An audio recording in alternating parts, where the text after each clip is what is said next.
We are now recording. All right, good morning, everybody. Well, no, it's good afternoon, everybody. I'm Jim Heiting, the chair of the Lawyer Assistance Program Oversight Committee, and I wanted to welcome you all to today's meeting, January 23rd, 2026, scheduled for noon till 2 o'clock p.m. So, as a reminder, this meeting is being recorded. And under the Bagley-Keene Open Meeting Act, remote members of the committee must be visible on camera unless an appearance would be technologically impracticable. And if so, the member must announce the reason for that. And remote members must also disclose any individuals age 18 or older in the room with them. Do we have any members that aren't visible? I don't think we do. Okay, in that Johnson. case, we need to take the roll. Erica Troutman, would you please take the roll? Yes, Heather Benton, not present. Lisa Johnson, not present. Present, Joan, Present, but not but from the noticed as a, location. yes. Okay. But you're present. Okay. Joan Lubomirsky. Present. Okay, thank you. Deidre Nguyen, not present. Ryan Peterson, not present. Elise Yenny. Present. Catherine Young. Here. Jim Heiting. Here. Okay. So that, Would since Lisa Johnson does not count because you're not at the noticed location, that's only 4 out of 8, which is not a quorum. So I know for the Suzanne Grant is here. Could we please elevate her to panelist? And perhaps Suzanne, yes. you could give us some advice about moving forward.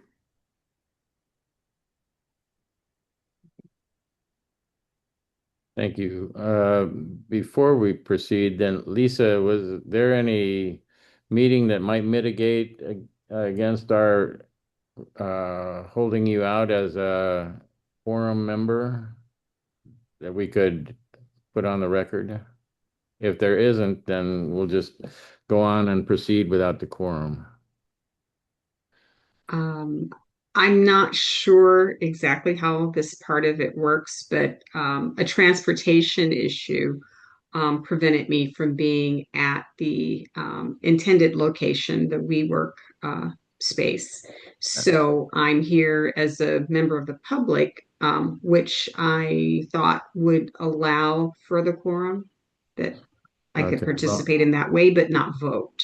I think that if the site, in my own opinion, which is not necessarily a legal opinion on this, but I think that if the site was still available for the public to join through and you were available and had the transportation problems that you've had, that as long as the site was available and they could join us through the site, I think we would be okay, but I don't think we're okay now. So we'll do it without a quorum then. But I appreciate having you here very much. I think that it's really shows some energy. That's the appropriate way to go to have you here and Thank you. attending and making that extra effort. So thank you.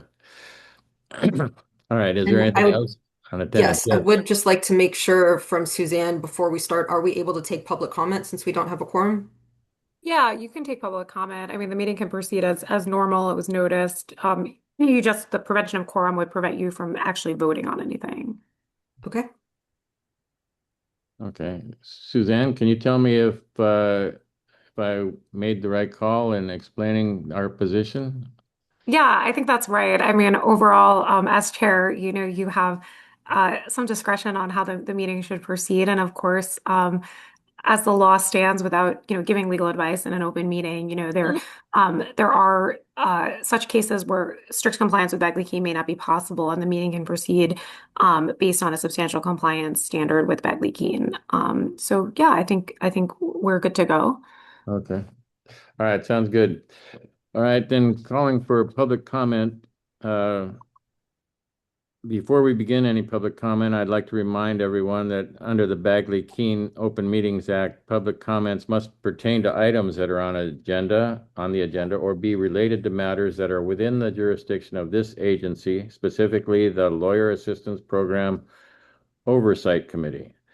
And the LAP Oversight Committee exercises oversight on the Lawyer Assistance Program. The Lawyer Assistance Program Oversight Committee does not have authority over attorney discipline, and there are no attorney discipline matters on the agenda for today's meeting. In addition, if there are numerous speakers, the chair will limit the individual speaker to 2 minutes. Are there any public members who have indicated they wish to speak? I don't see any public members that have signed up, but I see a hand in the public. All Okay. right. So We'll- Erica, will you just give the instructions, even though people may know them already? Yes. So for those who are participating by Zoom video, you should have a function for virtually raising your hand. It is a hand icon and should appear at the bottom of your screen. If you wish to address the committee, please click on the hand icon now, and State Bar staff will call on you in the order that hands are raised. For those who are participating by phone, you may virtually raise your hand by pressing *9. That is the star key, then number 9. Again, doing so will alert staff that you would like to make comment, and State Bar staff will call on you and open your microphone so that you can address the committee. Due to time restrictions, we cannot allow more than 3 minutes for each speaker. Please note that staff will have an on-screen countdown timer visible to all attendees during the duration of your public comment. The timer's 3-minute countdown will begin as soon as you start your comment, and you will be verbally alerted once you have 30 seconds remaining. The on-screen timer will flash throughout the final 10 seconds.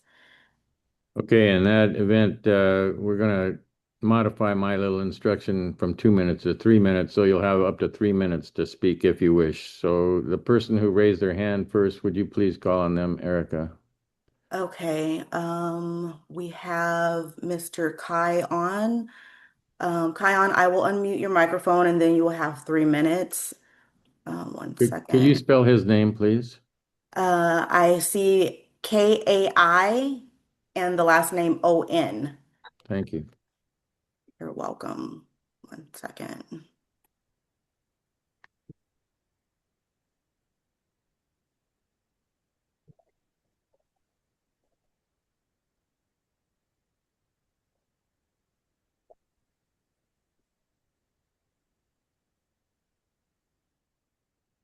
Sorry for this glitch. I'm waiting for my on-screen countdown timer to appear, which I do not see at this moment. Michelle, do you happen to have it, since at one point you were the host of the meeting at the... I don't see it, and I don't have any of the host functions anymore. Yeah.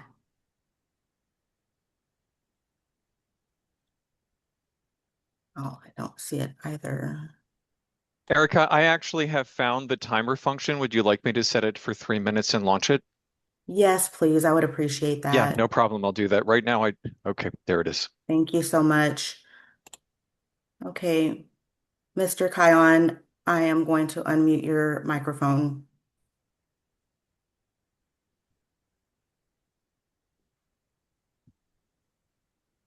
Are you there? Hi, good afternoon. My name is Kai On. All members, you serve State Bar because you care about a healthy and integrity legal system and select responsible attorney for California citizens. Therefore, you should care about the integrity of the management of State Bar. Right now, State Bar is helping to cover up a Sacramento law enforcement scandal. Attorney General Robert Bronter and Sacramento DA T.N. Ho didn't investigate Sacramento DA office provide fake information. It is easy for you to find out DA case number 99F08735. Fake defendant Jung So Fong was not the person that killed my father, Woon Kong On. However, State Bar closed my complaint without any action from Robert Bronter and T.N. Ho. Sacramento City Council even used a UC Davis internship student to email me fake police report. I went to UC Davis and submit a letter to the Dean of School of Law. I also protest in front of Sacramento McGeorge Law School, but two law schools did not provide help. Political power is controlling the legal system. All members, please work with other legal professions to correct the mistake of State Bar and correct the mistake that political power controlling the legal system. Thank you for upholding justice. Thank you for all your time. You're welcome. Thank you for your comments. Are there any others that have raised their hands? There are no other attendees. All right. In that case, if there are no others, we'll just move on to the chair's report. Now, this is kind of an interesting time for us, and I appreciate that the five of us on the committee have joined us. And I was looking, I was looking at some of my notes, and I have a lot of things to talk about, but I don't want to waste our time and do it twice in a row or two or three times, if we have another meeting coming up soon. But I do want to talk about what the LAP is to me. We have all the time in the world, really, in this 2-hour period, so that we can all talk and interchange ideas and discussions and give a little personal history. If you don't want to spend that time, we won't. I'll honor your time. It's very important to me to honor your time, as well as my own commitment to this 2-hour period of time. But I do want to say that in the lawyer assistance program, our work is very important in protecting the public and important in protecting clients. And we save lives, and we save careers, and we save families.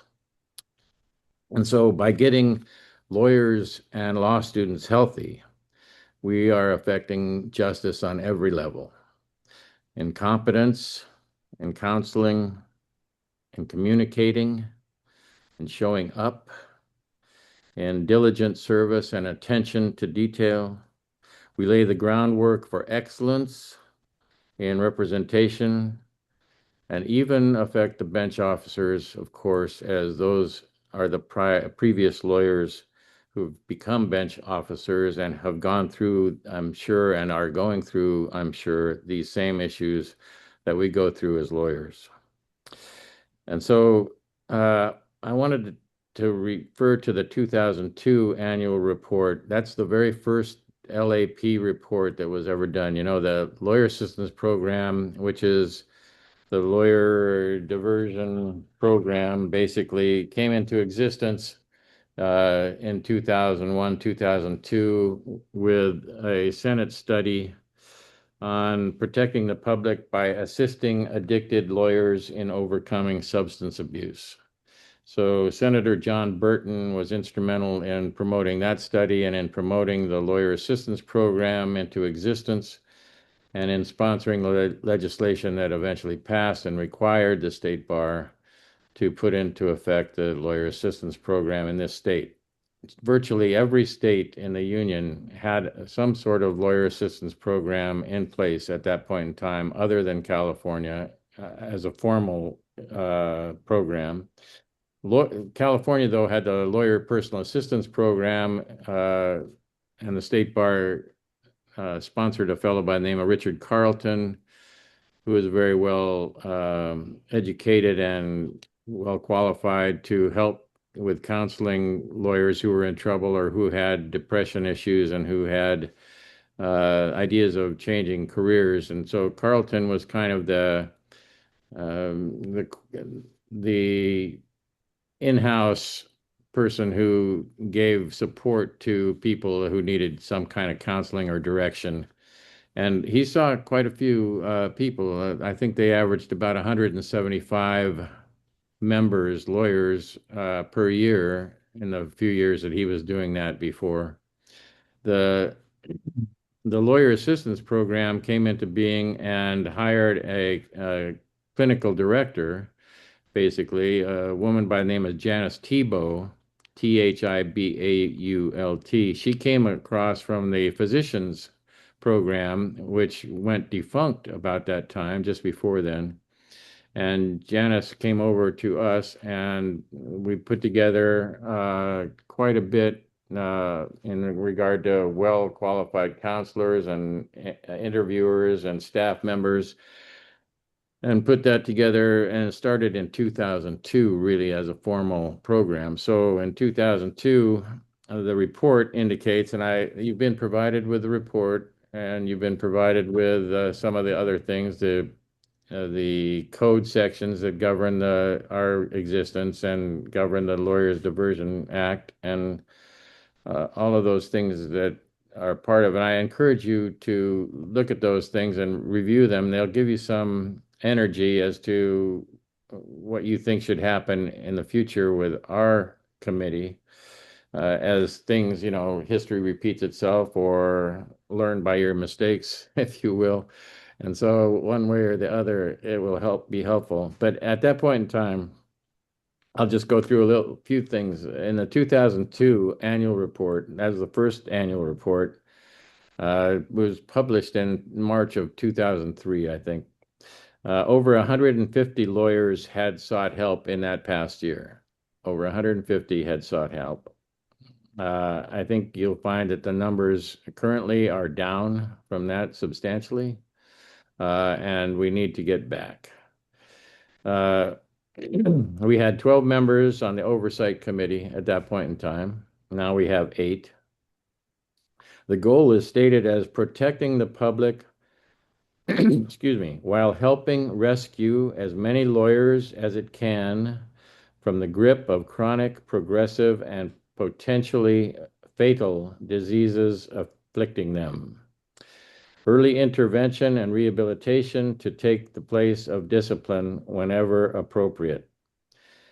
And to educate troubled lawyers even before they come into contact with any formal procedure. So you see, all of that stuff still is true today, but we need to focus in, and your efforts, this committee's efforts, in helping the staff to put this together. And of course, the staff goes and does the groundwork and does really the hard work and organization and putting all the outlines and everything together. But our work in directing them and helping them and assisting them to do that in the right direction is vital to the existence and the future of the program. One of the things that you'll see, I think, if we get to that point and we talk about finances, is that our finances are being limited more and more by the increase in costs and expenses that we have. Staff needs, of course, have grown as far as income needs and benefits and that sort of thing. We also have outreach costs and other costs that make it very important for us to consider budget issues and how we're spending money and what's real and what isn't real. And one of the things that we were talking about, or we're going to talk about, I don't know if we'll get to that, I don't think that we have to, is the ending of the career counseling, the termination of that program in order to save some money and to make a practical decision as to what is useful and what isn't useful in our programs. So that's really what I have to say as far as kind of the introduction to it. I really would like to hear from our members to see what your interest is in serving on the committee and how you got here, how you got here to this committee. And so let me start off with me, all right? And I'll ask you each to share, and I'll also invite the staff to share your personal commitment or your personal feelings about why you're here and what you think of the program, what we can do to serve you and to service our role here. But in any event, so I'm an alcoholic with 39 years in recovery. And so I am in my 40th year of recovery.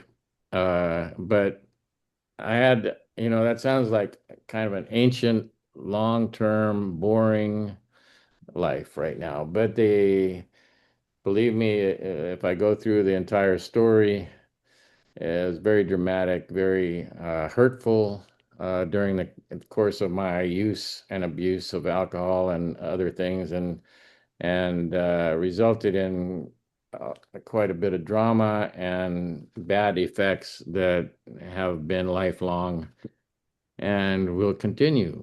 But uh, there was a period where alcohol was a great um, adventure, a lubricant, a social lubricant, a great thing, and it went from a great thing to a okay thing to a necessary thing to a prison. And I found myself in a very dark, isolated room there with no way out. And so through a course of events and through connecting with the treatment program and then through the other bar, connecting with people who have been where we are, uh, who have been successful and have overcome the throes of alcoholism and drug addiction. And connecting with those people, I was able to get into recovery. And then as a result of that, I started to turn my energies toward the other bar. It became very important to me to connect with other professionals and people that I could respect because I've always held the lawyers I know in very high esteem. And so when that got when I got involved in that, things became more positive and more positive. I went from a pariah in the local bar association and in the state bar organization uh, to a welcome resource. I started to write and promote and connect and be of service, and so then I got to be as a result of that, after 10 years of sobriety, I got to be the county bar president in Riverside County. And then after 20 years of sobriety, or there close to it, well, after 20 years of sobriety, I became the state bar president. But after 17 years of sobriety, I got into the board of governors, which was now the board of trustees, but then the board of governors, and got involved with things like developing the lawyer assistance program. So I worked with Senator Burton and his staff to try to get the details done toward the beginning of this program, and was able to connect with them, and then got to be the state bar president. And of course, that carries a lot of wonderful energy with that, and got to meet a lot of people and feel that I was a part of again, and not just that pariah that I was for a while. And so I connected with the other bar, became a leader in the other bar organization, and then came over to the American Bar Association. I was on the Commission for Lawyer Assistance Programs in the American Bar Association, and uh, supervised the 9 Western states lawyer assistance programs. And then after that, just became involved, stayed involved in this, and trying to connect to be of service. And so eventually I got to be on the Lawyer Assistance Program Committee, Oversight Committee, and then this year chair. And I really want to thank Heather Benton. Even in her absence, she was unable to make it today because of caring for her father. But I want to thank her for her service in this past year, which leads up to my service. So we're still looking for a vice chair. we're looking for a vice chair. It's really important to just one of you, if we would, step up and agree to be a vice chair. And of course, that carries just a position of support basically through, I think it's September of 2026. And so, with that in mind, let me just turn it over to somebody who's next, who's next on the chopping block, to just give us a little bit about yourself. And it doesn't need to be so much or so detailed or so personal. It's whatever you're willing to share. So, uh, who would volunteer to be next, if anybody? Joan Lubomirsky here. I'll volunteer to be next. Thank you, Joan. Jim, I really appreciate your hearing about your background and for your commitment and your humility and your service. It's I admire you and I appreciate that. I'm here. I volunteered to be a public member. Um, some people close to me have been involved in alcohol and substance abuse, and I have experienced as a family member the progression as you described it from social lubricant to disaster or close to disaster. And so I have been involved in public service myself, and I just recently retired as a public employee with the city of San Francisco. And so I am interested I'm somewhat active at Al-Anon, and I do believe in service. And so that was why I expressed an interest in being here. Thank you very much. And thank you for joining us.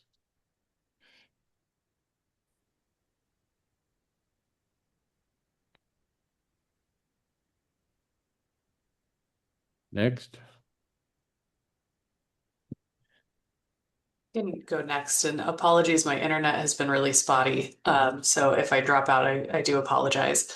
Um, my name is Dr. Aliciani. I am a board certified forensic psychologist, and mostly work in settings where substance use is a very common um, diagnosis or issue that we're working with. I'm also very interested in the intersection of psychology and the law, and I think that in providing services, particularly when um, things are on the line, like somebody's professional licensure or livelihood, we do need to figure out how to balance people's rights and protect their kind of due process rights, and then also provide them with services to get back on track and get back on their feet. So that's kind of what motivated me to join this group. Thank you. Were you appointed or how did you join us? I believe I applied. That was a while ago. Yeah, I found an application somewhere, and so I submitted it, and here I am a couple of years later. Well, thank you. Thank you for joining us. Appreciate it. Anybody else? Erica, how about you? You want to say why you're here? Hi, yes. My name is Erica Troutman, and I am the probation coordinator for the Lawyer Assistance Program. I joined the Lawyer Assistance Program department probably a little over half a year ago. I've been with the state bar for about 3 years, and I started out in the Office of Probation, where we monitor respondents' disciplinary actions that have been ordered by the Supreme Court. And then with the shift in our company, kind of like a hybrid in between the two departments. But um, yeah, that's how I joined the team here. All right. Well, thank you. It's good. It's good to have a little description of who we are, I think. So it makes it easier to connect and to ask for favors if we knew. So appreciate that. Thank you. Sure. Who's next? Okay, I can go next. Hi, everyone. I'm Shelley Fraser. So yeah, I'm the program supervisor for the Lawyer Assistance Program. Good to be here. Good to see everyone. My whole family has a terrible cold, and I am just hoping I don't get it. I'm braced for impact. I'm in my office at home is in the laundry room, which is sort of amusing. So I'm hoping they don't have to do laundry. Um, so my background is in clinical social work. I've been a clinical social worker since I graduated from graduate school, and that was in 1994. I love being a social worker. I basically, before this job, which I took the job as a clinical monitoring analyst about 8.5 years ago. So that was when I arrived at the state bar. I arrived as a temp, not knowing if this job would last, and I ended up really loving it, finding it really rewarding. Piggybacking on what you said, Jim, in your story. Thank you for telling that. I think the thing that's so rewarding about this job is the being able to see people transform their lives, change their lives in such a different way. And, I kind of liken it to being on a freeway, but you're going toward a destination you don't want, and you take the off ramp. Maybe not the first one, maybe not the second one, but you take an off ramp and go a different way. And it's very rewarding to see people make those decisions and heal and have a chance to change and reform their lives. So that's why I do this. My background is I worked for a mobile crisis team with the police department in Maricopa County, Arizona, for many years. Worked in family crisis agencies and then turned to inpatient behavioral health and substance use recovery for a long time for a hospital called Desert Vista Hospital, inpatient psychiatric hospital in Long Beach, and just lots of different. I visited the buffet, and then I went to medical social work, which I found super rewarding, in kidney transplant and dialysis, and loved that job. Did that job for the longest time, for about 13 years, and then sort of migrated here. So I feel like I have visited not the whole buffet of social work, but a big part of it. And I've enjoyed all the dishes. So that's all. That's what I have. Well, Who's thank you. who's next? Thank you very much. You bet. You talked about turning around and how much change there is. And if I went into the details of the story and told you some of that wreckage of the past, you'd it was like raising from the dead, believe me. Mm, I So bet it was. I Yeah. I could go next, but perhaps we should let the remaining oversight committee members go first if you'd like to, unless no, I Catherine mean, and Lisa, you specifically no, do not want to say anything, and that's why you have not yet volunteered. whoever will volunteer, I we can want to go. hear from.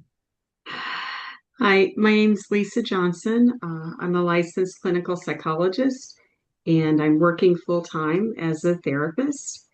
And I became aware of this committee through a friend who's serving on a different committee with the state bar.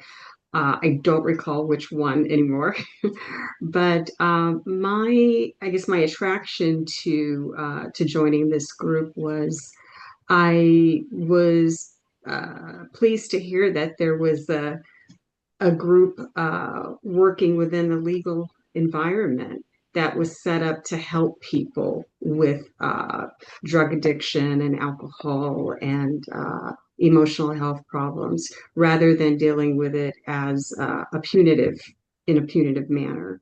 So I that's what attracted me, and I'm happy to be a part of it. We're happy to have you as a part of it. Thank you. Thank you. Right.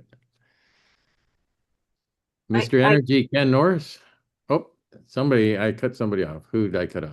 oh, that's okay, Jim. I was going to say that I could say something about myself real Please, quickly. please. Um, Yeah, your story was very moving, by the way, Jim. It was really nice to hear, your background. My name's Catherine. I'm one of the I think I'm joined or I'm appointed as an attorney member, but I'm a licensed attorney and a psychologist. And my interest has been in like hidden or invisible populations. And so, going to law school, I think like you see a lot of not just suffering from, all the exams and everything, but also, it takes a mental toll to go through that training. And then also um, a lot of help that isn't there for law students, and then also for people who then go into law firms and practice. So I felt like I was aware of that while I was in school, but I work primarily as a psychologist with the state in a state prison. And so I'm kind of working primarily with another hidden population of the incarcerated. And I had done a couple years of my training at San Quentin State Prison. And then I've been at a correctional training facility, which is in Monterey County for the last 7 years. So I'm excited to be on this board and looking forward to working with you. Thank you. That's good. I was wondering with you specifically because I think you noted that you were a court liaison, and I was wondering if, with your prison background, not your prison background, but your background being in the prisons, uh, whether uh, you were interested in diversion, if that was a big interest of yours. Yeah. Yeah, I was a liaison maybe about 10 years ago for a court in San Jose. And I felt kind of like it was for a mandated treatment. It was for defendants who were mandated a treatment. And so I felt kind of like I worked my way in a way. I was working with defendants on the outside in outpatient. And then I went to jail, and then now I've been in prison. Working with the guys in there. So I kind of worked my way in. But yeah, it's diversion and alternative programs are very important. So I'm invested in that. We've been working on diversion and trying to get on the same page with the state bar prosecutors for a long time. As a matter of fact, from the very inception of the program, since the program's title is Attorney Diversion and Assistance Act, it was always meant to be a kind of like it said in the original description, to capture the person and put them on the path to recovery and divert them from the discipline and the consequences that were sure to come if they don't divert. Uh, okay, who have we missed so far? I was going to the energetic and always energetic Ken Norse. Yes, Ken, if you would. Thank you so much, Jim. Hi, everyone. My name is Ken Norse, and I had programming for the support or voluntary side of the lawyer assistance program. Although I'm not a California licensed attorney, I am a Massachusetts and Maine attorney, and I'm still active in Massachusetts. I practiced for a number of years at a large law firm in Boston doing intellectual property, complex commercial, and banking litigation. I'm very familiar with the stressors that attorneys are under when practicing. I left my law-related career in 2014 to run professional development programs in Berkeley and Tokyo. I love developing interesting, supportive educational materials to help people in their careers.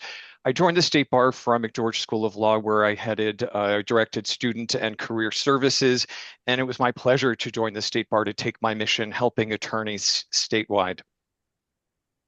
Thank you, Ken. Ken, I'm telling you, if you get involved with that man, you will be consumed by his energy. It's just an aura that just sweeps you up and vacuums you right into it. Jim, So, as I told you, I cannot believe I get paid to do this work. I love it. Thanks. thank you. Thank you very much. All right, so who we missed? Suzanne Grant?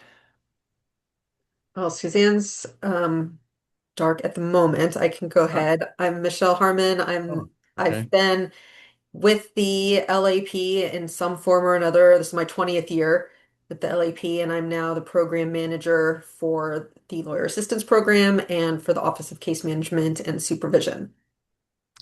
And I think anybody who works with Michelle or who comes into contact with Michelle will find her extremely welcoming. She's a great hand holder. She kind of grabs me and takes me through the maze of, my foolishness and then leads me out to the other side. But she's very welcoming and friendly and approachable. So don't be reserved about that at all. And thank you very much, Michelle, for being that way. It really is helpful. Thanks. All right, Suzanne, your turn. So I'm not part of the LAP staff, so I'm here to give a training on the Bagley-Keene Open Meeting Act, but I'd be happy to introduce myself. I am an attorney in the State Bar's Office of General Counsel, and I've been there almost 10 years, and I am the main attorney, or really the main person who handles Bagley-Keene issues at the State Bar and gives legal advice relating to Bagley-Keene. So I'm here today to give a presentation to all of you about that. Thank you. What a restrictive and hateful act that is, as far as the ability to talk and to communicate with people. But I mean, we will comply. Hey, what? Michelle's giving me the raspberry on this, but it's it's just difficult sometimes to work within that act. And of course we have to comply with it and we will comply with it. But it's difficult to just be a human being and just connect and elbow to elbow and just shoot the bull a little bit as individuals and call each other up. So we have to follow that. And yes, Suzanne, we're going to ask you to tell us all about that in just a minute. But Rachel, I think you're the last one. Yeah, thank you. Hi, I am Rachel Brewer. I'm the managing attorney with the Office of Professional Competence. So I supervise Ken and all of the work that we do on the support lab side of things. I'm a licensed attorney here in California. I started out doing um, foster care benefits, CalWorks benefits, CalFresh benefits at Neighborhood Legal Services of Los Angeles. Then I went and spent almost 10 years in children's court defending parents against charges of child abuse and neglect. So I've had a lot of experience just in terms of my work life with all sorts of mental health and substance use issues. I then came to the State Bar and was in the Office of Chief Trial Counsel as a prosecutor for a little bit. Then I went and worked as an ethics attorney in an AmLaw 100 law firm. So I have seen kind of all different sides of the legal profession. And I'm now back at the State Bar and very happy to be here. And I don't think it is coincidence that I landed in this position because outside of my work life, I'm very involved in the 12-step community on the Anon side and have been for several years. Um, so I am very happy to be a part of the work that LAP does. Thank you. Thank you. We're very happy to have you too. Is Randy DeFantorum still the head of your division? Not anymore? No, we did not overlap at all. Oh, okay. All right. Is there anybody else who wanted to say anything at this point in time before we move on? Okay, well, I think that's enough of a chair's report, don't you? Yes, you do, I'm sure. So we'll go to then I think the discussion about the Bagley-Keene Open Meeting Act. So uh, would that be part of the staff report then, Michelle? Yes. Okay, all right. So Suzanne, is that you? Sorry, my it was muted, but yes, that's me. Thank you, Michelle, for sharing your screen. That would be great to the slides. I'll try to keep this brief, although if I'd be happy to talk anyone's ear off about Bagley-Keene to the extent anyone has questions or wants to talk more about anything. I've given many trainings that often can be in half an hour to an hour, but I'll try to keep this brief. So essentially, the Bagley-Keene Open Meeting Act is a statute in California that was promulgated many years ago, but the State Bar only became subject to it in 2016. And all our boards, committees, commissions are subject to the Bagley-Keene Open Meetings Act as pursuant to the State Bar Act. So I think maybe some of you are already familiar with it. And essentially, I'm going to go over an overview about the key things that I think you all need to know as committee members. So there's a lot more, staff does on the back end, but I'll try to keep this to what you really need to know as members. So Michelle, would you be able to go to the next slide? Sorry, I think I stopped it by accident. I can also share it if you want. Okay. Yeah, there's a lag. I'm pressing share and okay. Here we go. Okay, thanks. So, what is the Bagley-Keene Open Meeting Act? If you could go to the next slide. Essentially, it governs meetings of committee and commission members of the bar. And what is a meeting? A meeting is a congregation of a majority of members of a body at the same time and place to hear, discuss, or deliberate upon any item within the jurisdiction of that state body. So that essentially means that, the members are not supposed to communicate outside of an open and noticed meeting. However, members, if there's less than a majority, you technically can communicate. We just try to discourage that because, as I'll go into another slide, there's the potential to, discuss with others what you're all discussing, but it does apply to a majority. And that means hear, discuss, or deliberate. So you're not supposed to talk about anything that would be the subject of what you talk about as members of this committee. So you obviously can talk about things that aren't in the jurisdiction of the body, such as social discussions or going out to dinner, things like that. We'll get into that a little bit. But really anything involving what you are doing as committee members, you cannot be discussing outside of an open and noticed meeting. And essentially what the next paragraph says, they can't also use an intermediary or to discuss or deliberate upon things. So what that means is you can't tell staff, hey, here's what I think about, this item of business or this issue that the lab oversight committee is working on, and then that person tells somebody else. So that would be an intermediary. So the idea is you're supposed to be communicating solely during open and noticed meetings. Would you be able to go to the next slide? Sorry, it's a little slow. Thank you. So essentially, it doesn't have to occur in one place, as I was saying. So you might have phone messages, email, any sort of discussion outside of a meeting is prohibited under Bagley-Keene. And we refer to it as what's called a daisy chain communications. That's why I was saying before, you could talk to one committee member, but if that committee member then talks to another committee member, and then that committee member talks to another committee member, you end up having a meeting. So that's why we try to discourage committee members from really having any sort of substantive communication, because you don't know what that member might communicate to somebody else. So typically when staff does communicate with committee members, we advise staff to BCC committee members so that people are not replying all. So that's pretty much, a big no. Do not reply all to discussions about what's going to be discussed at meetings and things like that. Hub and spoke is another type of quote unquote meeting where somebody will tell you'll talk to a staff member and you say, hey, here are my viewpoints on this one item. And then the staff member will talk to another committee member and they'll say, here are my viewpoints on that. And then the staff member takes that information and makes a decision or takes action at the state bar. That's called a hub and spoke communication. However, as there's an exception here that staff can, individually communicate. So obviously, if you have questions or if you have concerns, if you want to tell staff certain information, that's fine. The idea would be like staff can't then, go poll other members about the same information and deliberate in that matter. But you can have individual communications with staff. In fact, that would be encouraged, rather than talking to other committee members. If you have next slide.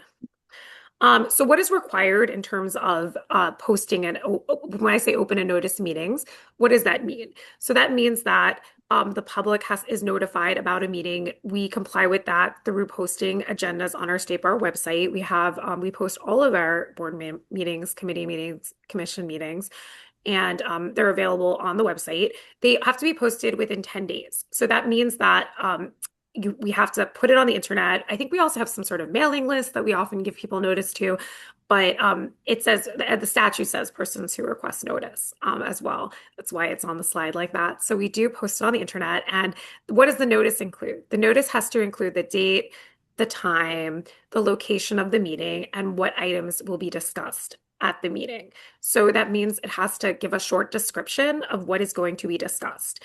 Typically the items should not have just vague or conclusory descriptions. If you're going to take action on an item, it should say action on item, discussion on item, etc. Only items on the agenda can be discussed. There are very limited exceptions to that I don't think we need to get into during this presentation. But if there is a circumstance where there isn't a reason to discuss something that's not on the agenda, it can, in very rare circumstances, be discussed. And that would be something that you'd want to raise with staff and they would consult with legal counsel on. But typically, the main takeaway should be that you should not be discussing items that aren't on the agenda. And if that limited circumstances does occur, there's a special process that has to happen to add those. You always have to include an opportunity. Oh, sorry, can you go back to the you only have to include an opportunity for public comment. At this meeting, we didn't have too many right now. Often the board meeting, we will get potentially hours of public comments. So the statute provides that state body can have reasonable regulations to limit public comments. There is a state bar public comment policy that's available on our intranet that I can provide you or staff can provide you if you're interested on it. That does talk about, how many minutes per speaker there needs to be. So this would apply if we did have a wide number of public comments. We could limit, the state bar does limit the time period for public commenters. There are limited exceptions for special and emergency meetings. So what that means is when I say the state bar has to give 10 days notice, there are circumstances where there could be emergencies where a state body needs to meet in less than 10 days. And in that, there are special requirements for those. They're very rare. Special meetings have very specific exceptions that are listed in the statute. For emergency, special meetings are 48 hours notice. Emergency meetings are 24 hours notice, and they're in things like critical, emergency, disaster. We did utilize that, however, during COVID. So that was one example when we did have some emergency meetings, but typically those are very rare and would, again, typically staff would consult with legal counsel on the circumstances for that. Go to the next slide. So I think this is just a repeat of, individual contacts between members of the body and other, sorry, I'm just reading the slide. It's a little bit of a word salad there, but as I was saying, the individual contacts between members of the body may not violate the act, I think that's supposed to be with staff. I didn't draft the slide, so apologies. I was just reading it. And then attendance of a majority of members at a body conference or training workshop. So for instance, all of you could go to some other meeting. You could all attend a board meeting. You could attend, other social events. It would not violate the Bagley-Keene Act, even though you might have a majority of members all in one place. I think the key is it has to be discussing within the jurisdiction of the state body.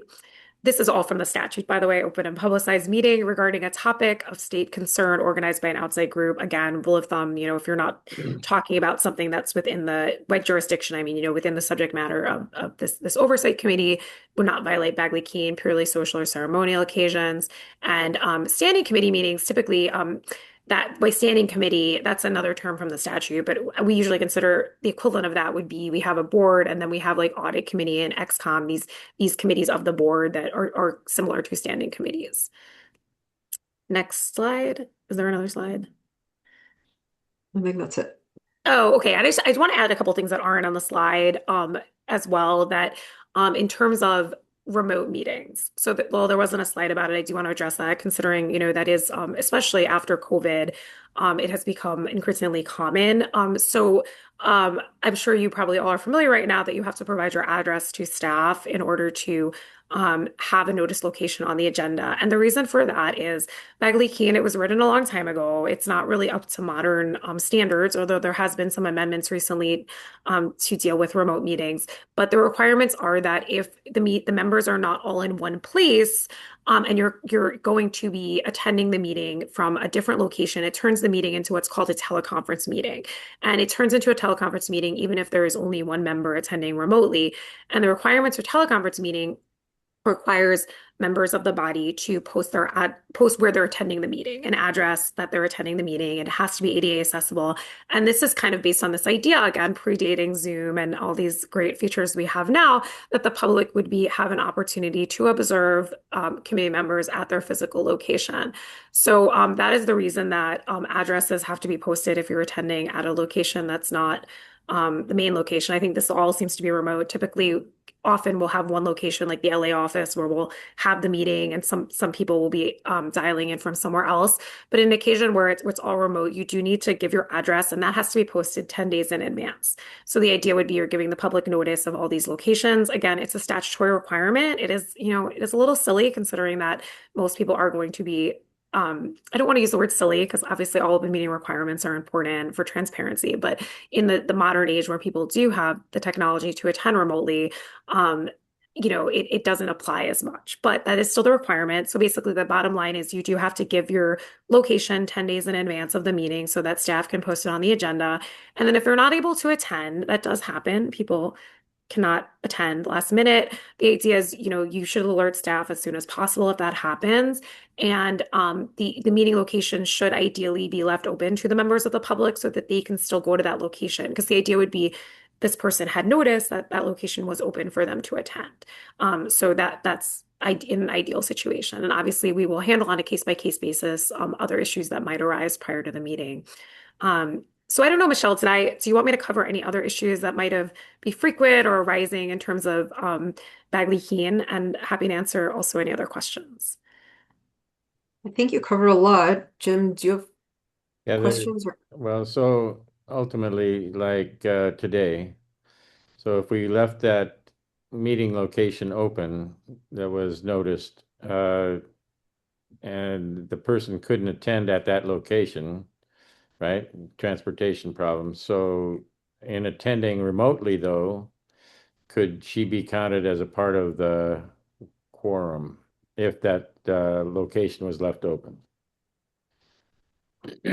Was the location left open in such a way that there's Zoom access, or was it just like people, like how is the location left open? Like you notice location for, say, the library in Menifee, okay, for example.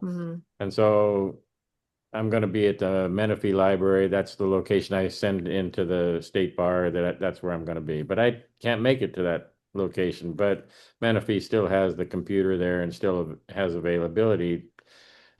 Do I have to go there and make sure it's connected remotely to the state bar site, the link, or what has to happen in order to get the person to be qualified as a part of the quorum?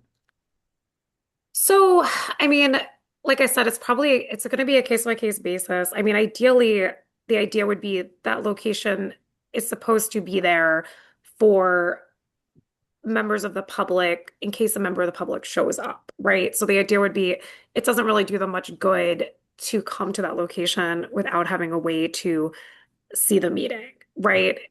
Because then they're just like showing up at somewhere that there's no meeting. Right.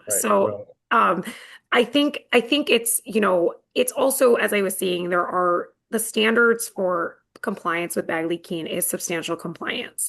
So when a court looks to overturn a decision that's made, so basically the consequences of non-compliance with Bagley-Keene, which wasn't part of the training, is that a decision that a body makes can be overturned. So someone can attend a meeting and say, hey, the state body violated Bagley-Keene, and they could bring an action in Superior Court to void the decision that's being made. People can also bring an action for injunctive relief to stop a meeting that they think is violating Bagley-Keene. Like, let's say somebody has an agenda and like the agenda description is really bad. They can try to say, oh, the meeting shouldn't go forward. So the idea would be, however, when a court looks at action that took place that allegedly violates Bagley-Keene, the standards of substantial compliance.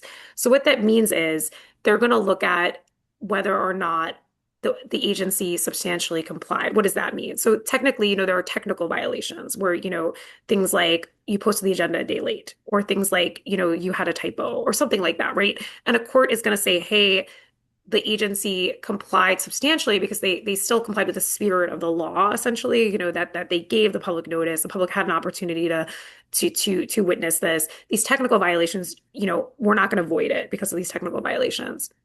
And then you also the person who's challenging it also has to show prejudice, right? So they would have to show that the state bar's inability to state bar's violation of Bagley-Keene caused me some sort of prejudice. So that's a substantial compliance standard. So it's really like a legal risk the agency would need to take that, and I to determine, evaluate how it's comfortable with proceeding in terms of these type of technical violations of Bagley-Keene, if that makes sense. So that's the standard that a court is going to look at when they're looking to avoid something.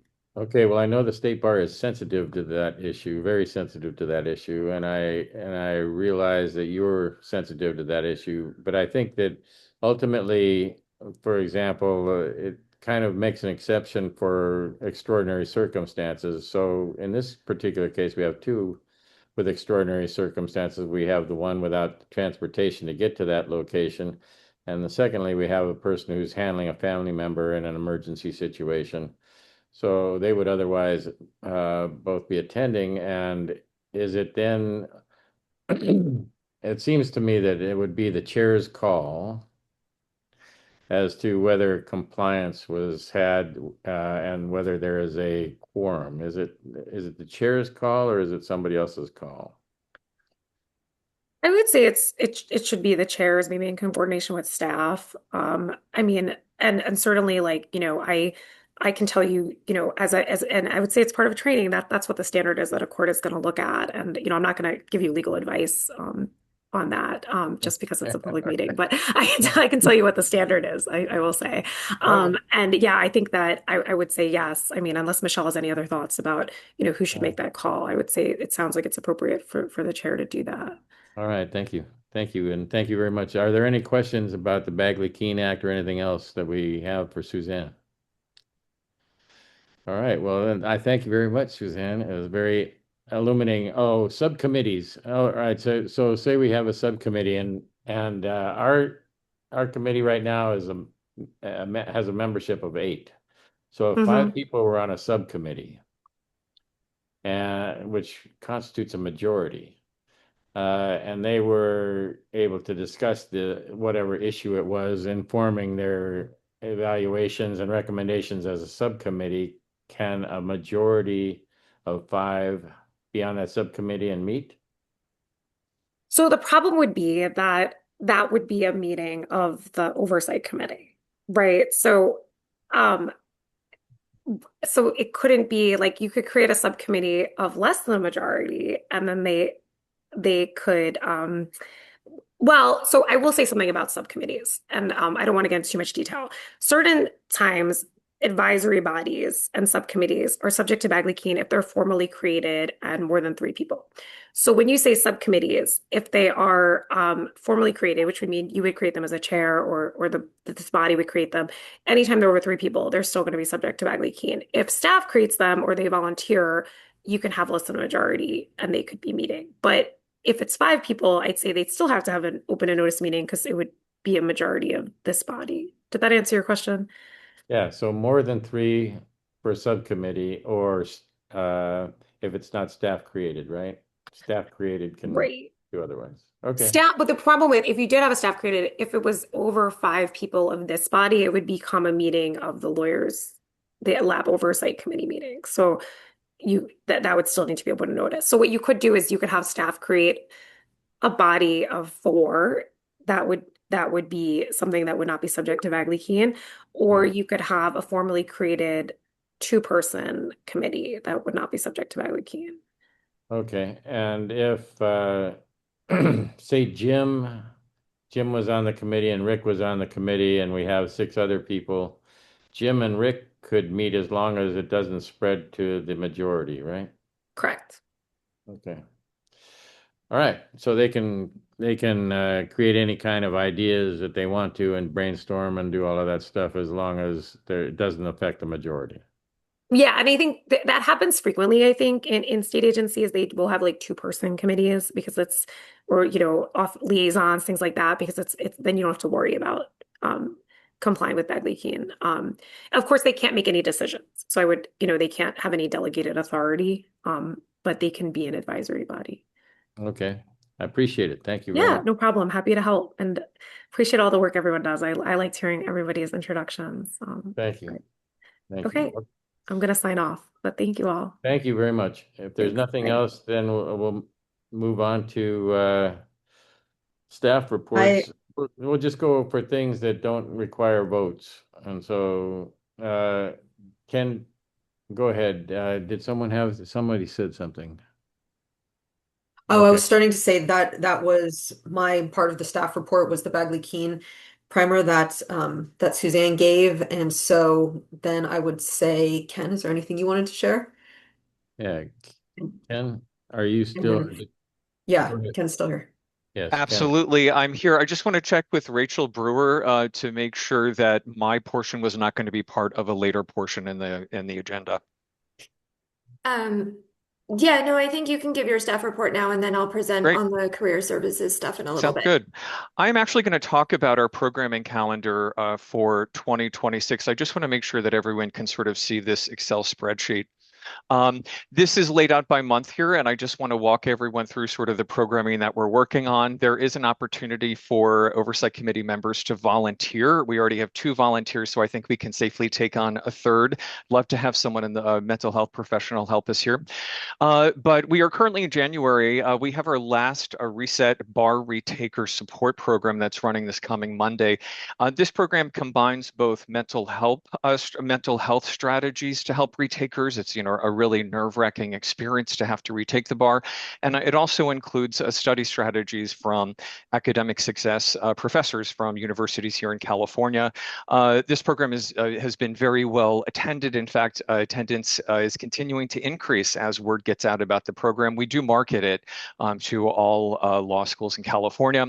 I'd like to mention, sort of building off what Jim said, we are in the process of finalizing a 2026 Lawyer Assistance Program marketing campaign plan to really help increase both awareness and utilization of the Lawyer Assistance Program. And that's actually both sides of the house, our voluntary support services, as well as monitored Lawyer Assistance Program.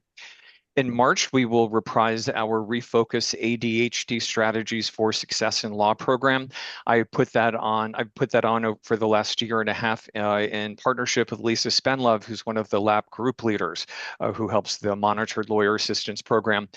We have been gradually introducing actual practicing attorneys who use ADHD strategies for success in their practice to allow attendees to hear how these strategies are actually being used in the field. We hope to increase the presence of attorneys in March on those sessions. There'll be 3 of them targeting 3 of the top 6 most common executive functioning areas that people with ADHD or ADHD-like symptoms experience. I'm really happy to say at this point, I'm working with Jim as well as Heather Benton, the prior oversight chair, on an MCLE related to prevention and detection of substance use and mental health issues. This is part of the Lawyer Assistance Program statutory duties, is to put out these MCLEs. We are honing in on the topic of sobriety. What does sobriety mean? Do the definitions depend on the circumstance in which you're encountering it? What about things like risk mitigation strategies like Dry January or California Sober, and what sort of impact does that have on the competent practice of law?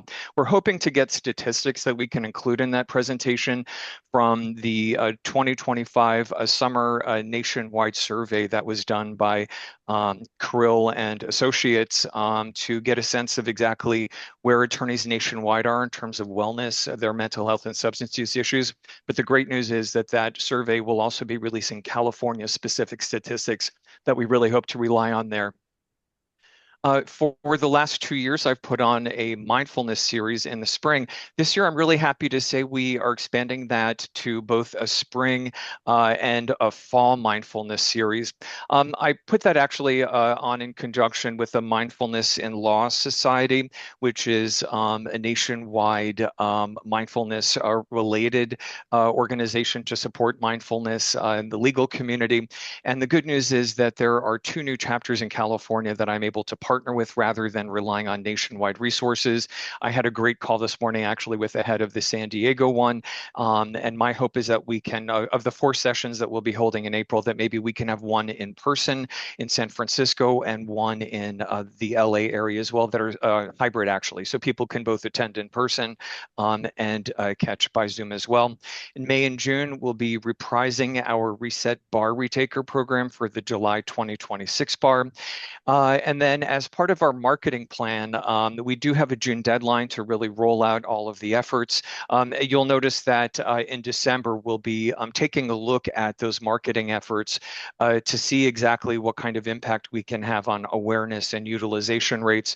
We are actually working with all number of outside organizations to try to get out the word about LAP, including local and affinity bar associations, law schools, inns of court throughout California. And I've also been developing a lawyer assistance program email list that started about a year and a half ago from 0, and it's now up to about 650 registrants. As Jim mentioned, and as will be visited, we are shifting the way that we provide career counseling support. We're going to be developing recorded programming and other resources that are available to members of the California legal community, things like recorded sessions on how to work with a recruiter, resume writing, interview skills, and we'll also provide pointers to other places where attorneys are able to turn to for career services support, especially their alma mater law school, which provides them with lifelong career counseling support there. As I mentioned, in September, we will have our fall mindfulness series. And then in October, I'm very happy to say that our well-received Retool Law Office Management Support Program that we had last October will be reprised this coming October. And I'm happy to say that I'm proposing that our solo and small firm wellness session that's part of that will be done in conjunction with Change Lawyers. In October, I will be working with CalBAR Connect to finalize the statutorily required wellness MCLE that the LAP program has to put together. And we'll be really looking at junior and senior attorney issues there. It turns out the stats tell us that new entrants to the profession have the highest rates of suicidal ideation, alcohol misuse disorder, and mental health issues. And then attorneys sort of on the other end have other issues, mild cognitive decline, issues concerning identity after retiring from the legal profession. And so I'm really looking forward to seeing how that takes shape. As I mentioned, we will debrief our marketing campaign in December. I'm hoping we see an increase in awareness and utilization. And then we will kick off the next iteration of the Reset Bar Retaker program for the February 2027 bar.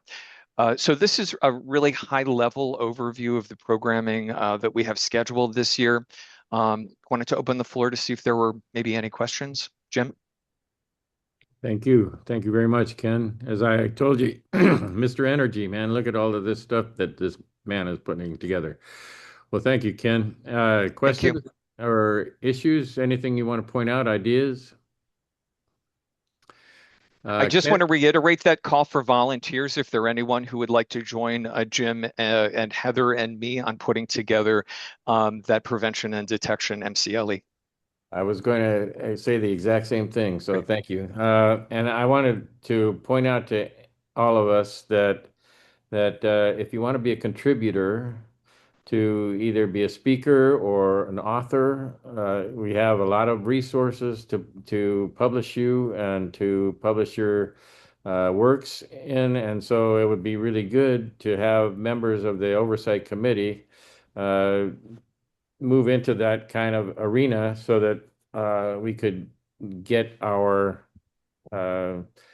publications and our ideas out even better. So please, I mean, really, if you're interested in publication of any kind, whether being a speaker or author, please don't be shy. I mean, it really is helpful and helpful to everybody who's out there who would be a recipient and who would be reading your works or hearing from them. Anything else? Any questions? Nothing else? Okay. All right. Thank you. Thanks a lot, Ken. So we can move on then to, we're talking about the budget, I believe, next. Is that correct? Yes. All right. So Erica, will you promote Justin Ewert to panelist? Yes. Justin Ewert, you're joining us here. Justin, would you like to present on this? Please. Hi. You lose connection when you get promoted, so I don't know if anything was said, but I'm Justin Ewert. I'm the finance director here at the State Bar. I began my work at the State Bar 21 years ago in the lawyer assistance program as the program coordinator a long time ago. And what Jim talked about, Janice Tebow, I worked with her at diversion at the medical board. So I am fully supportive of your mission. And I'm here today not to talk about that, but to talk about the budget. And so I have a brief PowerPoint presentation where I'll give a high level overview of what funds the LAP and kind of a summary of the expenses. And then I'm happy to answer any questions that people have. So let me share my screen.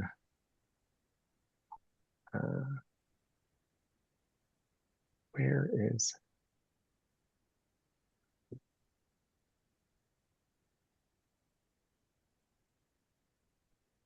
All right. Let me know once it comes up. It's up. Okay, great. So the LAP budget overview.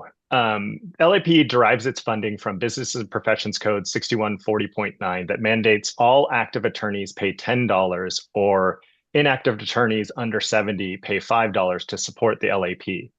This mandatory fees generally generates about 2.2 million annually, and there has not been a fee increase since the inception of the program back in 2002. Business and Professions Codes was amended in 2019 that mandates $1 of the $10 active fee be transferred to a statewide nonprofit that meets certain criteria. We all know that to be the other bar.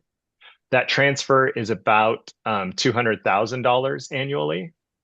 Over the last several years, because of the reduction or the increases of expenses, the LAP has reduced staff due to a reduction in force and allocating resources other places. In 2025, at the beginning, there was 7.6 full-time equivalents, and it has been reduced in the 2026 budget to 5.3 full-time equivalents. The ending fund balance is projected to be just $90,000 at the end of 2025. We're still closing the books, and so the exact number may shift a little bit, but that's about where we expect the reserve to be, which is only 4%. And we get that by dividing the ending fund balance by the expenses, the total expenses throughout the year. The Board of Trustees has adopted a minimum threshold of 17% and a maximum threshold of 30%. And so this 4% reserve is well below the minimum of 17%. If you've been around the LAP Oversight Committee long enough, you will realize that it was only about 4 years ago that there was a spend down planned. LAP actually had about $1 million in reserve. And so that was well above the 30% minimum. So there was a presentation to the board on how to spend that reserve down. Obviously, we don't find ourselves in that situation, and you can see quickly that the reserves can dwindle with the increased expenses over the past couple of years. Making up the budget, 86% of the LAP budget is personnel related. So that's all the personnel costs of the staff that does it and the indirect costs associated with those. 10% is the other bar transfer. Just 1.7%, so about $33,000 are the grants that go towards the financial assistance. Another small percent, it's only about $15,000 is travel. And then other miscellaneous expenses are the reimbursement for the group facilitators to attend, and then also reimbursement for personal counseling sessions that the LAP provides. I will show this slide just to kind of show the finances over the last several years for the LAP. If you look at the 2024 actuals, you can see that the revenue was still about 2.2 million, was actually more than what we expect in 2026. And the reason for that is the interest income. Interest rates have dropped significantly this year, but also the fund balance for the LAP. When it had a healthier fund balance, it would earn a lot more interest off of that. Obviously, the fund balance is diminished, and so the interest income has reduced significantly. The mandatory fees have gone up slightly, but the overall population of attorneys in California has kind of flatlined. So we're getting to the point where we're having just about as many attorneys leave the profession as come in, as the boomer generation, as we call them, starts to retire and leave the practice of law. The expenses that year in 2024, you can see were 2.9 million. So they were deficit spending to the tune of 700,000. I just gave a snapshot of what we're spending year to date. Right now, you're about break even, but we haven't hit the December expenses. So we anticipate another $100,000 in expenses in December. So you will be deficit spending this year, although we did cut costs significantly. You can see from the annual budget figures, we are going to underspend because we were supposed to have a deficit of 300,000 this year, and we actually anticipate to be closer to 100,000 this year. And then the draft budget for next year, you can see the reduction personnel, so there's savings there. There's still the services line item is what contains the financial assistance and also the other bar transfer. And then there are other expenses that have travel and the personal assistance in it. And then there's the indirect cost. And the indirect costs are what it's a way to recoup for the staff when we have HR, IT, finance, general counsel, all of those services provided to the staff and to the LAP. That's what that cost consists of. So that is a brief overview of the budget. I'm now happy to answer any questions people have about the budget. Anybody? Well, first of all, is that includes rent and equipment and IT and all of that, right? Correct. It includes everything. And the lawyer assistance program recently moved from across the street to the LA building into the LA building. And so that was a $200,000 lease that, as a cost cutting measure, is no longer being paid. There was only a portion that was paid this year in 2025 because I think the move was in April. And so we paid rent up to that point, but that expense is no longer there. Okay. I didn't see that report, those exhibits before today's meeting, and I was wondering if you could send me a copy of that. Yes, I can provide it to Michelle, who can send it to the committee. Oh, that's good. All right, thank you. That would be helpful. Yeah, you'll see that financial assistance and travel and incidentals and those things are not that great. I did want to mention, since we were talking about travel, though, that we have an opportunity. We usually send a couple of staff members to the Commission on Lawyer Assistance Programs, which is the American Bar Association overview, of the 50 states. And I certainly want to continue that practice in this current year. However, I would like to invite any of the members of the Oversight Committee who are interested in attending that, and it's usually a 3-day conference, I think, maybe a 4-day conference. This year, Michelle, I believe you said it was going to be in Arizona, I think. Is that right? That is what I've heard. It's not on the website yet, so it's not Okay. official from CoLab They, yet, but that's what I they, think their discussion is. They move their site from place to place throughout the country, so, and even in Canada from year to year. But if anybody's interested in that, so there's two things I need you to think about. One is whether you want to be considered to attend that American Bar Association Commission on Lawyer Assistance Programs, where all the lawyer assistance programs get together and discuss their approaches and what's working, what isn't working, what their plans are, ideals of wellness in the future, and promotions of that sort of thing. So whether you want to attend that, and the second thing is I want to get a vice chair before we leave, if I can. So, so is anybody out there who are on the committee, the oversight committee, wanting to assume that vice chair position? You're all very well qualified. You all have very good interests. You're here, and others aren't, and that is a big statement as to who needs to serve in that position. So please, well, consider it again, and maybe I'll take advantage of that less than majority number and call each one of you and see what I can do to encourage you.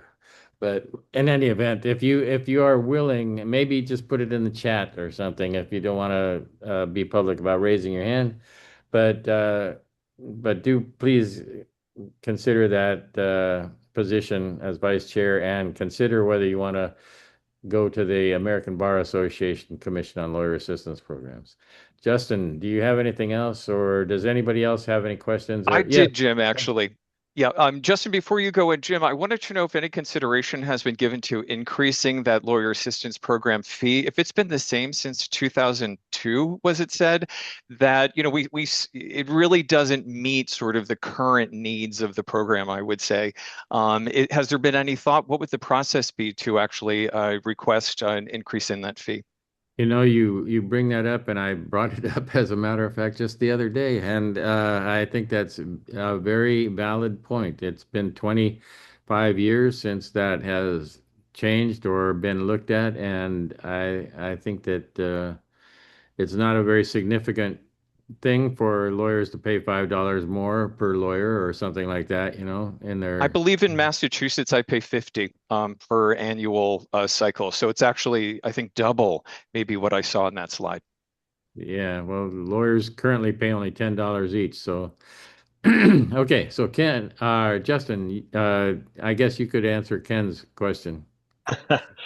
That's a policy decision. The board of trustees. I mean, the lawyer assistance program isn't unique. All of the state bars, basically committees, commissions, we're all looking for money and need money because costs have increased. The inflation that we've experienced the last couple of years has made everything get more expensive. I think that it would have to be in coordination with our legislative priorities. So I know Donna Hershkowitz kind of maps out the legislative priorities for the bar, working with in conjunction the board of trustees. So I think that's where the discussion would need to. I think I don't know, Michelle, how often someone from either Eric or Donna or someone attends one of these meetings, but I think that we would need to work internally to kind of say that this is a desire and a priority, and then see where that fits in with the priorities in general, because we have to go to the legislature kind of as an organization, and LAP is part of that organization. But the general fund currently is okay, but it's going to hit a fiscal cliff in 2028 because they gave us a $52 temporary increase that's going to sunset in 2028. So we have a lot of cuts that we have to do in the general fund or convince the legislature to extend that $52. So it's like, it's above my pay grade to make that decision on whether or not to go for an increase, but I think it would have to be done internally and then brought to the board, because ultimately the board sets the legislative priorities for the organization.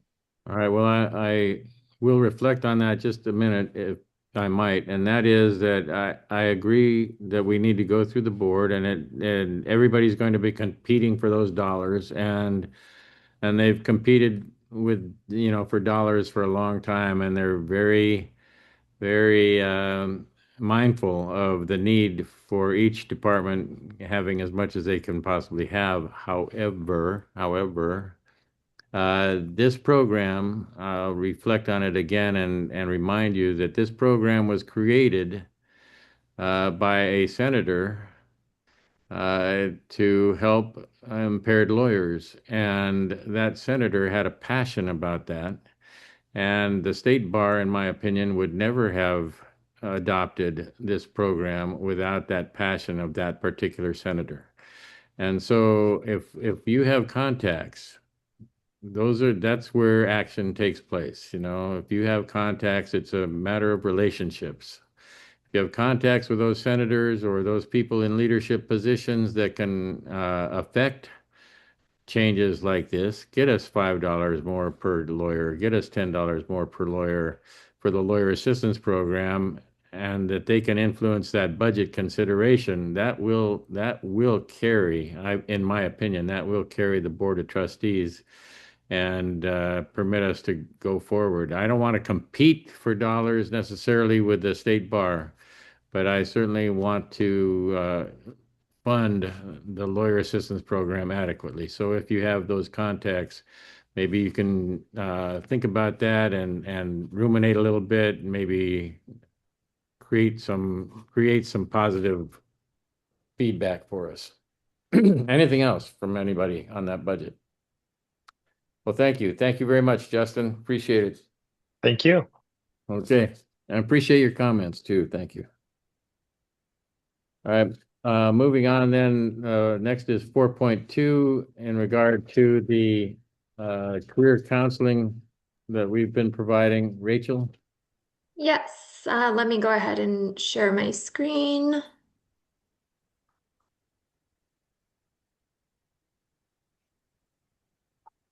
Okay.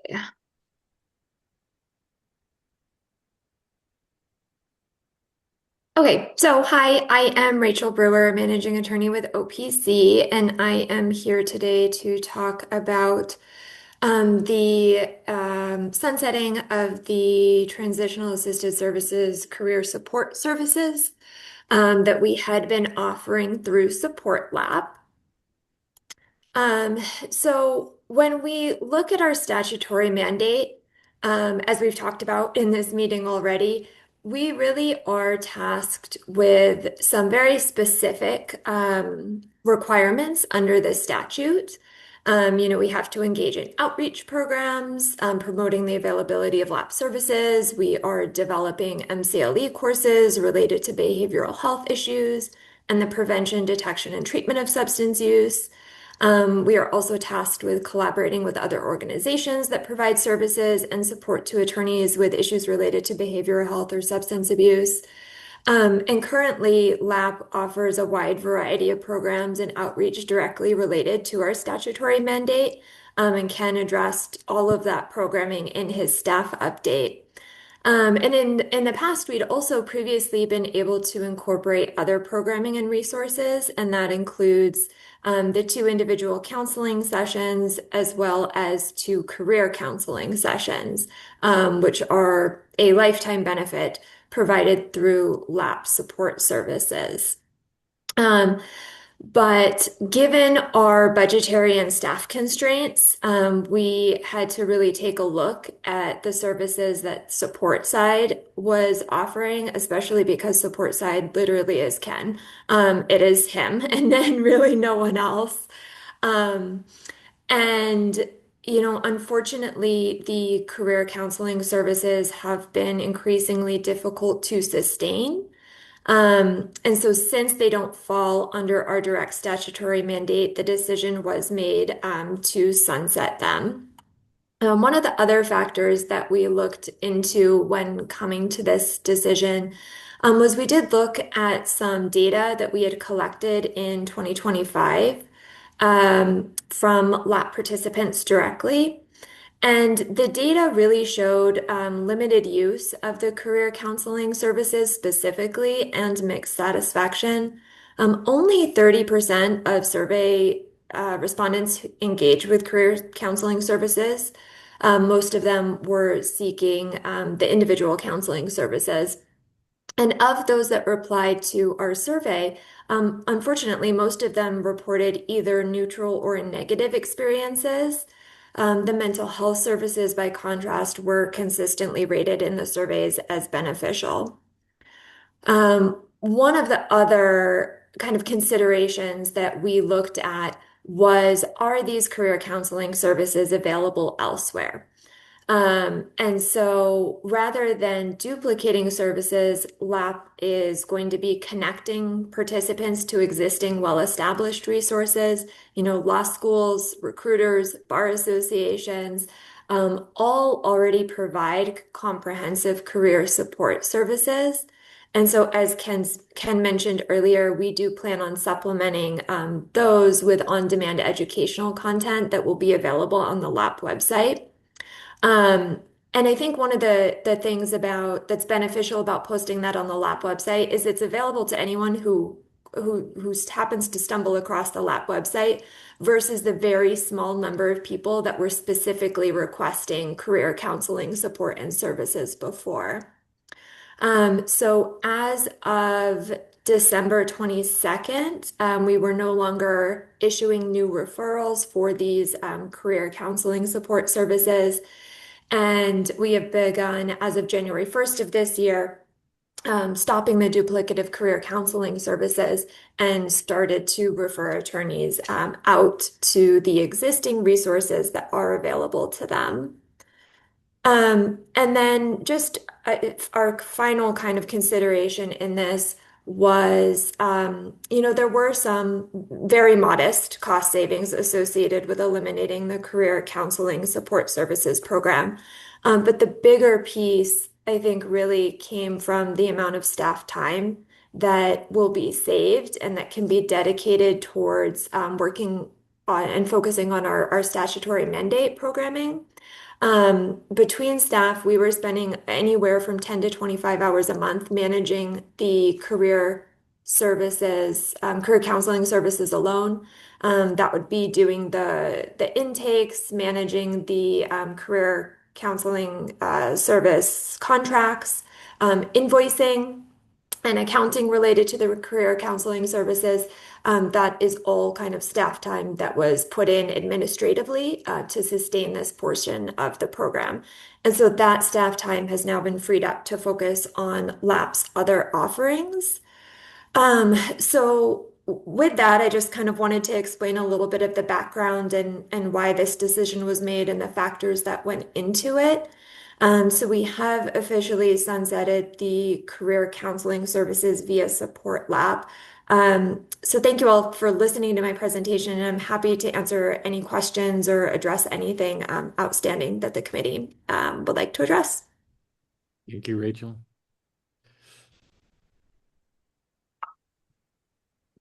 I have a question.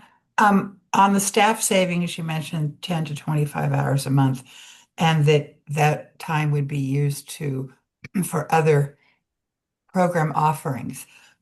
Maybe I missed it in other parts of our discussion today, but when will we be talking about what those will be? Or will that be simply more outreach because our population is lower than it has been in the past? Yeah, Ken, feel free to jump in as well, but I can answer that. Yes, so a large part of that is focused on this kind of media campaign and that outreach, really trying to address the stigma related to mental health and substance use issues and the kind of fears associated with contacting LAP for those supportive services. And that was all kind of addressed in the Patrick Crow report a couple years ago at this point. But those were some of his recommendations. And then it also has enabled us to expand our LAP MCLE offerings. So some of the programming that Ken went through earlier, including the expanded law office management series, is really able to be more robust than it would have been before due to this time that was freed up. One of the things that we have been trying to do is focus on a lot of our outreach to solo and small firms and to legal deserts. And so that it has informed a lot of Ken's programming for 2026. And then we'll also be spending that time developing that online content and the videos and things that we can post on the LAP website related to career counseling. But Ken, please feel free to add anything else. Yeah, no, I just echo everything that you said. It really allows us, as I'm the only person really focusing on non-mandatory lawyer assistance program efforts in all ways. And so by not focusing on career counseling, yet not abandoning it, we are, and I actually, my background is in law school career services. I routinely worked with alumni who would come to us. And in my mind, actually, law schools are better, law schools and recruiters are better situated to really help attorneys. They're aware of immediately open opportunities opportunities. They have databases of jobs that alumni routinely set them. They know the local legal markets that people will be working in. And so our hope is really people have access to live opportunities through these other resources. The two career counselors that we were working with were more general in their assistance. They didn't necessarily know the particular geographic, let's say Northern California, Crescent City area that an attorney might need if the career counselor is based in the Bay Area or LA. Hey, your list was great, Ken. Thank you. I appreciate that. And then would I ask Michelle, I mean, how will this be measured? Or is there number of hours, number of dollars, or is that something you're still working on? So the statistics that I provided in the slides were based off of the time that was spent last year on the career counseling. And one of the things actually that I did not mention that really severely impacted that was that we had a staff administrative position that was unfortunately eliminated in July of last year. So while we had previously had someone who was helping us with all of the admin tasks that I referenced and the invoicing and the contracts, all of that was then shifted onto Ken and other staff to pick that up when he left. And then the 14,000 comes from both the staff time that is invested in the career counseling as well as the 2025 budget for the career counseling services themselves. Because every time a participant goes to receive those services, the career counselor bills the state bar and the state bar pays for those services. So that's where that cost savings came from. Any other questions? Joan, you have anything else? Okay. Questions from anybody else? Comments? All right. Well, thank you very much. We appreciate it, Rachel. Thanks a lot. Thank you. You're welcome. You're welcome. All right. Next item on the list is the discussion of the work plan. And so we can't vote on the work plan to approve it. We can give a general overview and how it would apply to our work going forward and what it covers and that it covers basically everything we want to do. I think we can certainly add a lot of subcategories in the future and do a lot of things within this work plan that we've prepared for presentation. So, Michelle, I'd ask you to just give us an overview of the work plan and how it can satisfy our needs to work within it in the future over this next. Sure. Okay, sorry to interrupt the chair here. We're going to have to we'll cover this again when we have a quorum, though, correct? Yes, that's why it's going to be very short and okay, good. straight to the point. Okay, thank you. Yeah.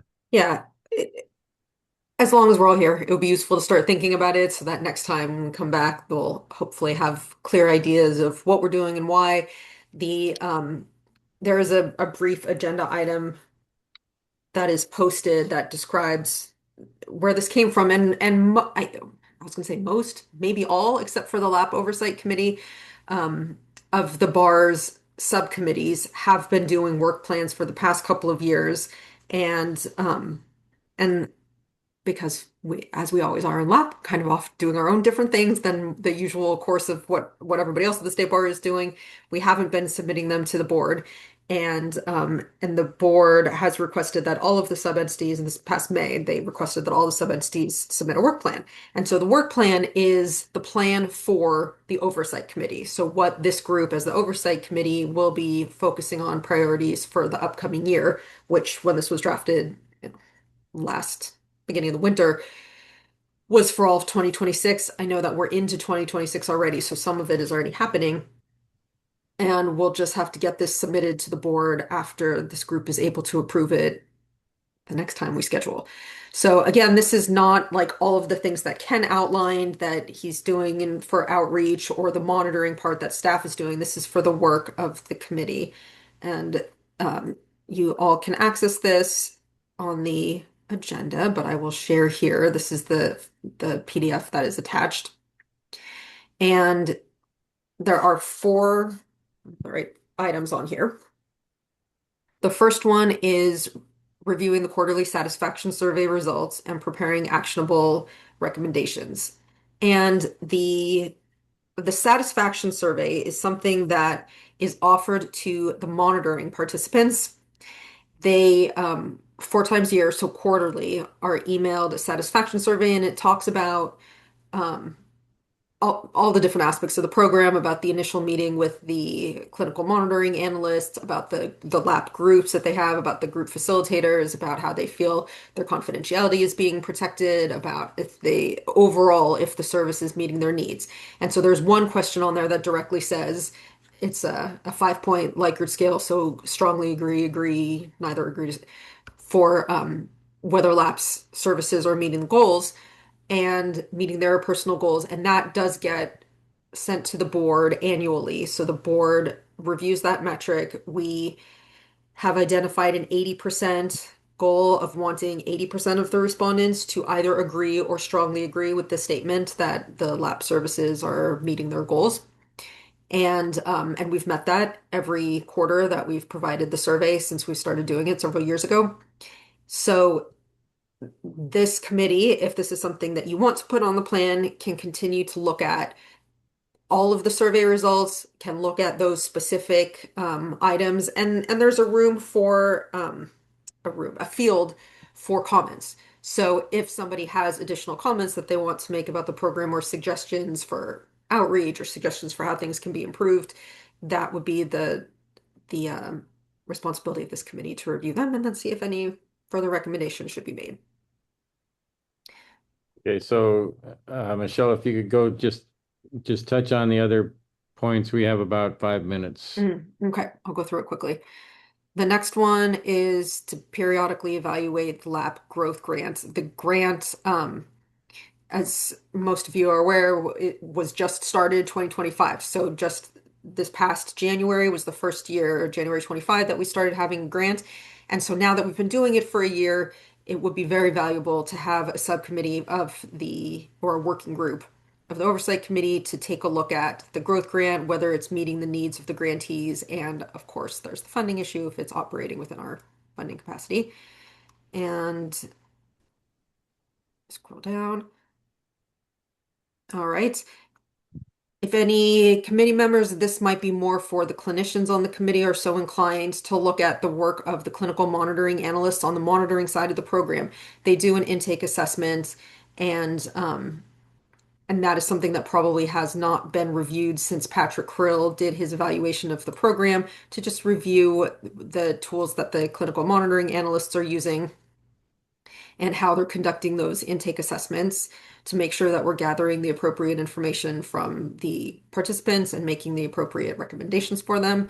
And then the outreach, this is what Ken was already talking about, that he has a working group going with Jim and with Heather Benton to take a look at these the required prevention and detection of substance use and mental health issues program for 2026. They've already started working on.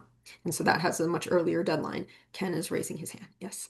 I just wanted to mention that the deadline for that should be March 31st, end of Q1 2026 for okay. the prevention and detection. Thank you so much. Okay. Any other questions?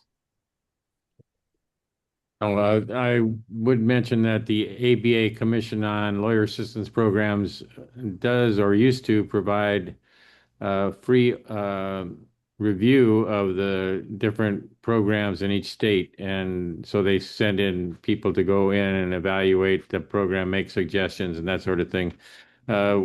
She mentioned Patrick Krill, Michelle did, and Patrick Krill cost us a lot of money last time when he did that review, and we won't be able to use him, and probably wouldn't want to use him anyway, due to the fact that, it's very involved and that sort of thing. But the ABA might be a consideration. So those of you who are interested in working with the ABA and that Commission on Lawyer Assistance Programs, if you're interested, that might be a good item to suggest in the future as well. It's a consideration at least. So with that, we've concluded our business. So anybody have any questions as to anything, or want to make any comments? I really appreciate everybody participating. I wanted to tell staff especially that I didn't mean to send mixed messages about the state bar. And when I said that, we have to go out and compete for dollars and things like that, I want to express absolutely that I'm extremely pleased with the state bar staff and with everything that they do for us in this regard. It's not like it used to be. Believe me, there used to be a lot of pushback on social programs and quote unquote social engineering and helping lawyers, and whether that really resulted in helping the public. And the attitudes have changed. It's very positive and very helpful nowadays. And so I want to make that very clear that I feel that way and that I very much appreciate all that the staff does, and all of your comments today were really positive. So thank you very much. And so anybody else got anything to say? Joan, you want to be the vice chair?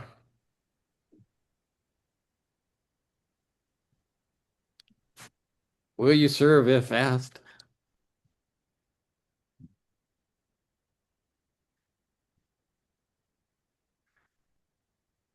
She's very quiet. Okay, all right. We won't hit you up then publicly.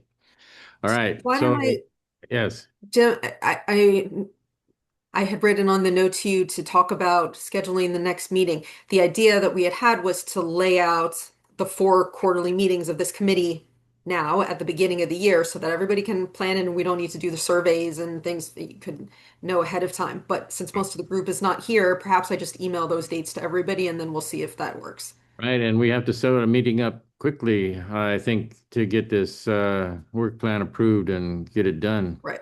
And so as quickly as we can, we Mhm. don't have to wait for the next quarter or something like that. So let's do that. Okay. So we'll publish some available dates, and so please respond to those as soon as you can, and let's get it on the road. Anything else today? If not, we'll be adjourned then. Thank you very much. Thanks, everybody. Thanks, everyone. Thank All Have a right, wonderful weekend. Thank you, have a great Jim. weekend. Thank you very Bye, much. everybody. Much. Bye-bye. Bye. Bye.